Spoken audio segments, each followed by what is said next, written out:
In this video, we are going to look at solving square root equations.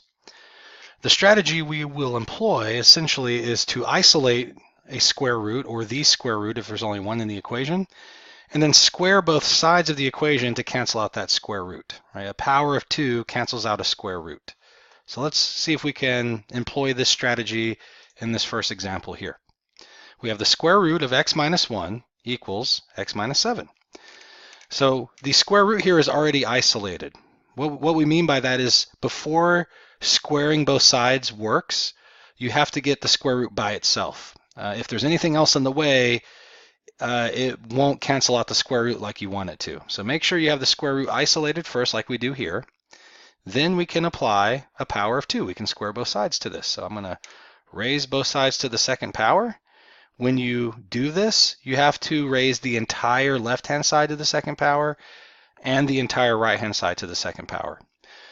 So it's important that you don't square the individual components of the left or right-hand side. So many times I have students that get x squared minus 7 squared here. That would not be correct. It's the whole thing that gets squared all at once. And what's going to happen on the left-hand side is the square root and the power of 2 are going to cancel each other out, and we just get x minus 1. On the right-hand side, we're going to have to multiply this out. We'll take the x minus 7 and multiply it to itself twice, because that's what an exponent means, right? So take the base, x minus 7, multiply it to itself twice. We write it out like this, and we see what has to happen here is we have to FOIL.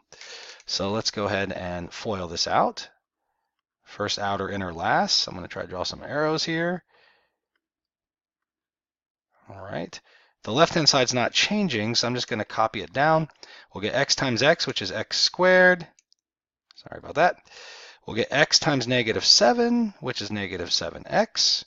We'll get negative x times 7, which is also negative 7x. And we'll get negative 7 times negative 7, which is positive 49. We'll go ahead and combine like terms before we do anything else. Again, the left-hand side isn't doing much, and so we are just going to copy it down. We get x squared minus 14x plus 49. All right. Then, once you have the square root out of the picture, you should get some kind of equation that you know how to solve. In this case, we have a quadratic equation, and we know it's quadratic because the highest power of x is 2.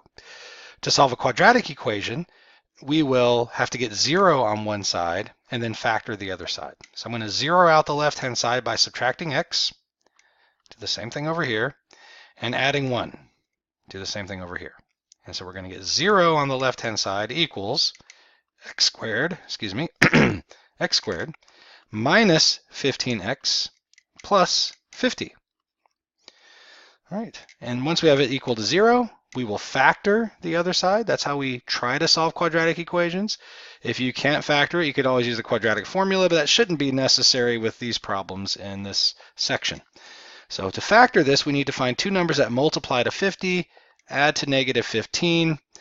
And if you think about it for a moment, hopefully you'll come up with the two numbers we're looking for. It'll be negative 10 and negative 5. So we have negative 10 and negative 5 multiply to positive 50, but when I add them together, they add up to negative 15. We set each factor equal to 0, and so we're going to get x minus 10 equals 0, and we're going to get x minus 5 equals 0. And now we can solve for x in both of these cases. In the first case, we'll add 10 to both sides. I'm going to write the result. Let's say up here, we'll get x equals 10. That'll be one of my potential solutions. And here I'll add 5 to both sides, and I'll get x equals 5, and that'll be another potential solution. All right. Now, I say potential solution because I just realized I left an important detail off of this, which is you have to check your answers. So we must check answers in the original equation. All right. So the reason that this happens is when you square both sides of the equation, It's a valid mathematical thing to do as long as you're doing it to both sides of the equation, but it does subtly change the equation, so it's not really identical to the equation that you started with. It's like 99% the same, but it does change in a very subtle way where things that weren't possible originally become possible after you square both sides. So they're not 100% identical to each other. And so we can get answers that work in our new equation that we created when we square both sides that don't actually work in the original equation when there was more limitations in play. The limitations I'm talking about are, when you're dealing with a square root, you cannot take the square root of a negative number, for example. So 0 could not work here as a solution because then we get square root of -1. Whereas once we square both sides and the square root's out of the way, 0 would be perfectly fine with this equation. So little changes like that. What's actually going to affect this one is that the other issue with the square root is that square roots cannot equal negative numbers.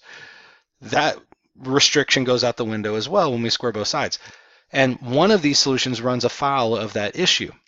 All right, so what we need to do is check our answers. So let's go ahead and do that here. We'll check x equals 10. We'll do that one first. We'll do that one down here. So let's write the original equation. We had square root of x minus 1 equals x minus 7. I'm sorry, I don't know why it's doing that to me. Let me try that again.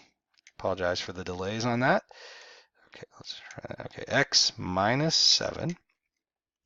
All right, so we're going to plug 10 in for x. So let's go ahead and see what happens when we do that. We'll get the square root of 10 minus 1 equals this, not square root, but equals 10 minus 7. 10 minus 1 is 9, so we get the square root of 9. 10 minus 7 is 3. And so we get a true statement, right? 3 is equal to 3. Square root of 9 is 3. We get that on the left-hand side. We get 3 on the right-hand side, so everything's good. So x equals 10 works great. But let's check x equals 5. We'll check that up here. So let's write the equation down again. We have the square root of x minus 1 equals x minus 7. This time we're going to plug 5 into the equation. So I have the square root of 5 minus 1 equals 5 minus 7. 5 minus 1 is 4, so we get the square root of 4, which is 2 on the left-hand side. On the right-hand side, 5 minus 7 is -2. So you see the issue was the square root could not produce a -2. It can only produce a +2, so these don't actually get to match up. And so 5 doesn't actually work in the original equation. And so we're left with just the solution x equals 10. All right, let's take a look at one more example. I'd say let's try to do this one real quick, but this one's actually even more difficult. We have 2 square roots to deal with. So to solve an equation with 2 square roots, what we'll need to do is get rid of both of them by squaring both sides, but we're going to have to deal with them one at a time. So the first step is to isolate one of the square roots so that when I square both sides, it'll actually cancel something out. And so I recommend isolating the scarier looking square root first. So I'm going to leave this one over here and subtract the square root of x plus 6 to the other side. And so we're going to get the square root of 2x plus 5 equals 9 minus the square root of x plus 6. Now that this square root is by itself, we can square both sides, square the entire left-hand side, square the entire right-hand side. On the left-hand side, everything works out beautifully. The power of 2 cancels out that square root, and we just get 2x plus 5. On the right-hand side, we have to do like we did in the last example. We cannot distribute this power of 2 and apply it to each thing separately. What we have to do is take this base here, which is 9 minus the square root of x plus 6, and multiply it to itself twice, because that's what squaring something means, right? It means taking the base, multiplying it to itself twice. And when you write it out like this, hopefully you recognize what has to be done. Even though you don't want to do it, you have to FOIL. Right? We have 2 things here, we have 2 things here. We're going to FOIL just like we did in the last problem. So we'll do first, outer, inner, last. The left-hand side isn't doing much, so we're just going to copy it down. We'll get 9 times 9, which is 81. 9 times the negative square root of x plus 6. It's positive times a negative, which is negative. And then we'll get 9 times the square root of x plus 6. The inner terms, negative times a positive is negative. we get square root of x plus 6 times 9. We'll just put the 9 out in front, the square root of x plus 6 second. So we get the same thing there. And then we get negative square root of x plus 6 times negative square root of x plus 6. Negative times a negative is positive. And here's a shortcut that you want to use for this one. Whenever you multiply square root to itself, the square root goes away and you just get whatever's inside the square root. So here, square root of x plus 6 times the square root of x plus 6 ultimately just simplifies to x plus 6. It's a very handy shortcut for this situation. All right, so then we combine like terms. We'll get 2x plus 5 equals, we'll combine the 81 and the 6, so we get 87, minus, these two are like terms, so we get negative 9 square root of x plus 6 minus another 9 square root of x plus 6. I'm about to write the wrong thing here. It's going to be 18. Right, so you add the coefficients together, the square root part stays the same, square root of x plus 6. And then we have this plus x here that isn't combining with anything. So you see we've made progress. Even though that was a lot of work, we've gone from having 2 square roots to having just 1 square root. And we need to still get rid of that 1 square root. So we need to isolate this one now. Right? So we need to isolate this square root of x plus 6. So everything needs to go to the other side. So I'm going to subtract the 87 over there.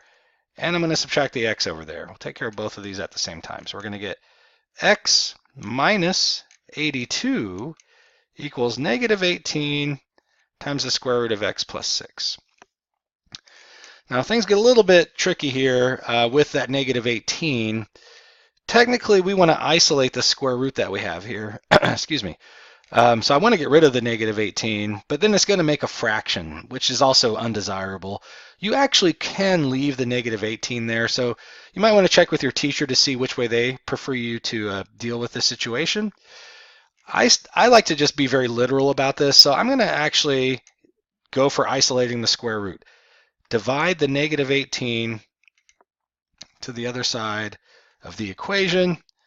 Let's rewrite that and make it look a little bit better. All right, try to anyways. Okay. And so these negative 18s will cancel out, and I think we're going to have to start on a new page here. So let me make a new page. We have x minus 82 over negative 18 equals the square root of, I already forgot what it was, x plus 6. So I've isolated that square root. Now we square both sides again to cancel out the remaining square root. It means squaring the left-hand side as well, which means we have to square this fraction. On the right-hand side, things work out the way we want. The power of 2 cancels out the square root. We just get x plus 6. On the right-hand side, that power of 2 applies to both the top and the bottom of the fraction. All right, so we're going to get x minus 82 squared on top. And on the bottom, we're going to get negative 18 squared.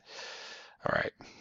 And I'm kind of getting scared with the size of these numbers. I didn't look at this problem ahead of time. So let's square the top and the bottom. So to square the top, we're going to have x minus 82.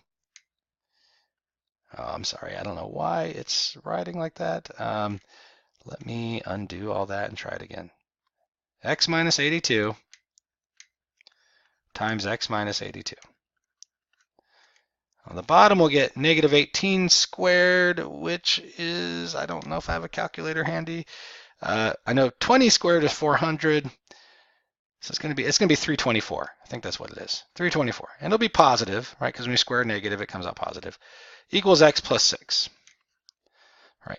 Now, I don't want this fraction to stay any longer than it has to. So let's get rid of this fraction. Multiply the 324 to both sides. All right, and the 324s here are going to cancel out. So on the right-hand side, we're going to end up with, we'll distribute the 324. I'm going to have to get a calculator. We'll get 324x plus 324 times 6. Okay, I think I have a calculator here. All right, found one. Okay, so 324 times 6, which is going to be 1,944. 1,944. On the left-hand side, I was kind of waiting here a moment because what I'm going to go ahead and do is distribute, or not distribute, but FOIL here. So we FOIL these, and first, outer, inner, last. So x times x is going to be x squared. X times negative 82 is negative 82x. Same thing with the inner terms, negative 82x. And then negative 82 times negative 82 will be positive. We're going to get another big number here. And our only hope is that maybe these will cancel each other out, which they don't. So we get 6,000. I hope I did this right. These numbers are so big. I'm wondering if I might have made a mistake. 6,724. All right. So we'll combine like terms here. So we get x squared minus, this will be 164x plus 6,724 equals 324x plus 1,944. All right, so this is quadratic. So this is worst case scenario in every aspect of the, in any way this problem could be bad, this problem is that, right? So we had to square both sides twice. That's worst case scenario. We get a quadratic equation. That's worst case scenario. And these numbers are gigantic. That's worst case scenario. So, but we can handle this. I'm not too worried. I might not be able to factor this, but I always have the quadratic formula, right? So that's probably what I'm going to use here since I have such big numbers. Before we use the quadratic formula, we need to get 0 on one side. So I'm going to subtract the 324x from both sides and subtract the 1944 from both sides. And so we're going to end up with, we'll do this on the next page. Let me go ahead and get my numbers figured out so I can remember them when I go over there. So we have 164 and 324, so that's going to be 488. So let's just go ahead and write that. So new page, we'll still have just the x squared. We'll have minus 488x, and then we're going to have, I can't remember if it's plus or minus, we will have plus, we have 6,724 minus the 1944, which would be 4,780. So it'll be positive 4,780 equals 0. So I thought this would be hard to factor, but actually, after looking at it for a second, this actually can be factored pretty easily, even though the numbers are gigantic. So I know whenever a number ends in 0, it could be divided by 10. So I could think of this number as 478 times 10, and that happens to add up to 488. So just kind of lucked out there that this was an easy one to spot, and it happens to match up to this number here. So what two numbers multiply to 4,780 and add to negative 488? Negative 478 and negative 10, right? That multiplies the positive this, adds up to give me negative 488. So we can factor it, but if you weren't sure how to factor, you could do quadratic formula. So this is going to factor as x minus 478 times x minus 10. And so that's a good sign because the numbers were pretty crazy, but the fact that it factored so nicely, the fact that we're going to get these nice answers, means that we probably did it right. Because it would be quite a coincidence if we made such a bad mistake and got these really big numbers and it still worked out nice. That'd be very unlikely, right? So this must have been designed to work out this way. And so we'll set each factor equal to 0 like we always do for quadratic equations after we factor. And we're going to get two solutions. And you are probably ready to be done here, right?